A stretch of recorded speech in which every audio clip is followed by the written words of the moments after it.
But the point is, I'm spinning it every show with a new little twist, a new little incredulity. All of it really going to be shown to be real.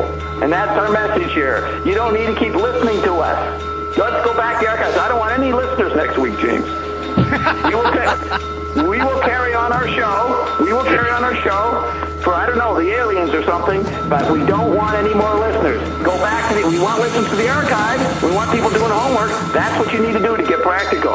I'm telling you, I've made a big discovery, and I'm telling you about it. So they need to go when their bodies are at the bank.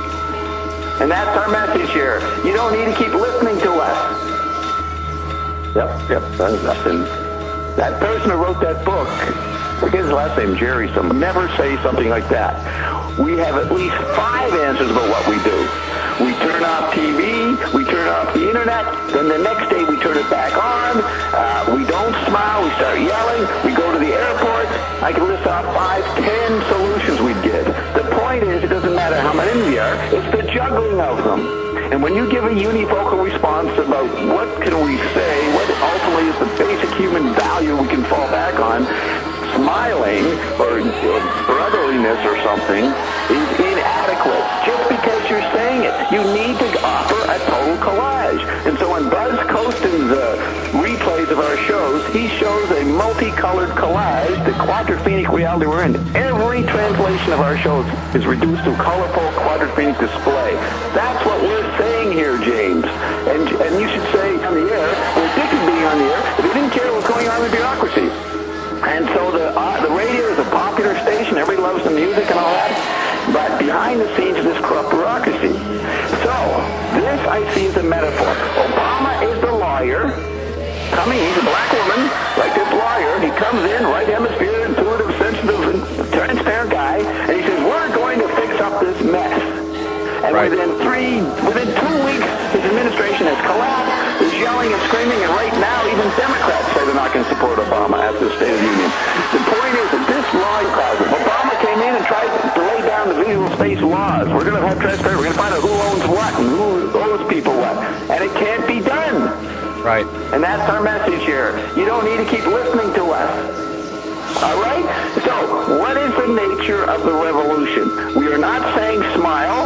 We know that bureaucracy can be corrupt behind the scenes because the electric media, the Android meme is what we're all involved in, and the old visual space money bureaucracy can run around making deals, and you're not involved with it. You don't care who's running the show. You don't know what secret societies run over the bureaucracy. But the bureaucracy is siphoning off the money, and we're providing the big picture.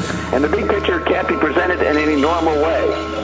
So that is our problem, and what one has to understand. Anything I say could be incredulous for 2 weeks, but then it gets confirmed. Much of what you're saying in this article, you said to people 6 months, a year ago when we were on another network. You said it to the co-host on the other network. He didn't believe you. Right. You now got, a year later, you got evidence. So therefore what you said and I said back then is not incredulous. It's a fact now. What other stuff have I said that people think is incredulous are going to be proven to be a fact in a year? When Cold Fusion comes in a year and a half, oh, Bob wasn't lying. It was true. So if you don't have any money, how are you going to organize your social life? How are you going to organize your working life? Right. That's what we got. And that's our message here. You don't need to keep listening to us. It affects the astroplane. It's incredible, the incredible, amazing revolution that's going on. We are revolutionary because we're pointing out the many revolutions already going on that you're not even aware of. You're not aware that you've lost all your money. You're never going to have to pay your debts again. You're never going to have to pay taxes again. You haven't to do anything. Well, you're going to have to eat. Now how are you going to eat? We went into the student reality, and your friends, they want to go third world, they want to be starving, and they don't want to get a job, they just want to pay their bills so they can get the cell phone, right? Right. So we got this great email from Warren, who's a student at Columbia University. Interesting who the show is reaching. He says on the February 18th cash flow show, you asked if college students have realized that there aren't any jobs left. And as a college senior at Columbia University with a secured job offer at a Wall Street bank, I thought I'd respond because of the inherent printing press literate bias that pervades this Ivy League campus. Now there's a guy listening. He says the printing press literate bias pervading the university. I wonder if he tells us the professor, I mean, he's seeing it happen among his peers. They want to go third world. I'm confused out there than I thought. But that's our message here. You don't need to keep listening to us. Yeah, I you don't. got 4 stomachs, you got 4 bodies, 4 stomachs, and 4 thinking apparatuses. And they're processing the TV information they got that day and the chip thing, and so they can't stay focused on one core of themselves, the chemical body, so they forgot. They got the money, it arrived, they forgot, well, there's a little bit more technology involved. You need a card to get some more. They're thinking about too many bodies to remember everything about the chemical body. That's right. Yeah. That's right. Yeah. Now, these people lining up there in New York are hoping there's going to be a boom-bust cycle, because that's all that capitalism or visual space in money terms can be. It can only go up, because when you have affluence, it creates complementarily hardship. You have people being wealthy and owning things, there's going to be a lot of people who have nothing. That is the paradox and the disservice of capitalism, or of visual space and Gutenberg industrial technology. But you can, if you're starving, you still got your TV and your radio, and you still can starve a little more pleasantly because you can have your TV body stomach being filled, even though your chemical body is starving. Okay, so a boom-bust cycle will happen if people line up and say, hit me over the head again. Put me through the same cycle. But we know there's no money, there's no jobs, there ain't going to be a boom-bust cycle. What we're seeing now, at least by government bureaucracy, is the government's taking over the countries and turning them into work camps. So it's going to be a bland Soviet Union from 1935 or something. That is one possible scenario that Obama's hoping the Android meme. But people, and we've had the Android meme for 25 years, we have come to the point where the Android meme is gone. We call it the death of Wall Street. It is gone. So people are trying to figure out what part of the Android meme will keep going. And I hope I get a job within that part of the Android meme. It is over. That's why you're not going to be taxed, all your debts are going to be canceled, and you're not going to be paid. So start walking around the street or hijacking a bus and go to the airport and start forming communities. You got to start making your own realities, and reality is not a subjective thing. It's what technologies you align with. Are you going to go to China and work on that level? You're going to go to Europe, go to Paris, and work at that level of technology. You can stay here in California, work at that level. You got to pick your technologies. That's your community. That's your reality, and see who works with you. That's all you got left. Yes, he looked at the news story today on the Drudge Report just to see what the headline was. And in like half an hour, the headline was, "What did he say?" Meaning Obama, because the market went negative today. All right? And so here it is, a half hour later, I see what the solution, or what's the story right now. Stocks rebound. Yeah, So you're right. the oscillation.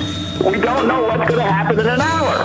Okay, so Obama, you say he was inspiring, he was a good actor. What you mean is that he hoiked up the industrial meme of collectivity, while meanwhile, in actual fact, governors are ignoring the stimulus package.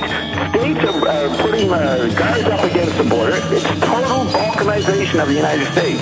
And so it's total. He's good at reminding us of the way it was, the way we were. Yes. The sentimental. Yeah, it's all sentimental. And you sit there and you watch him, whereas normally you should be on the internet jumping all over the place. Because you sort of fell back into your chemical body and the TV body supplementation, you went with the fuzzy feeling. Conman, what's the trick here? What's going on? And I got to see that, and this just came up. I should just address this while we have time here.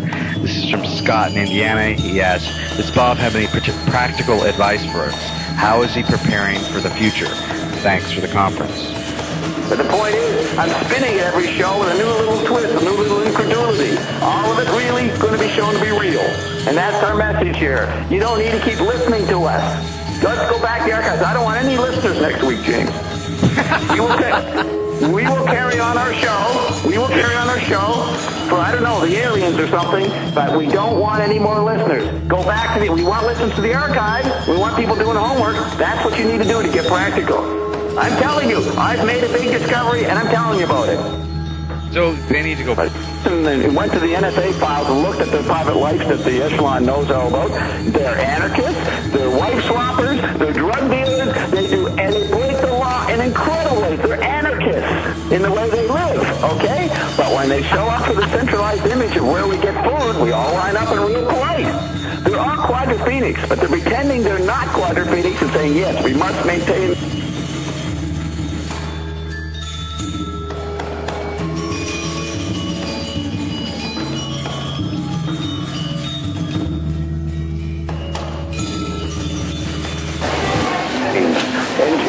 say you should actually have soundtracks underneath me drowning out what I'm saying.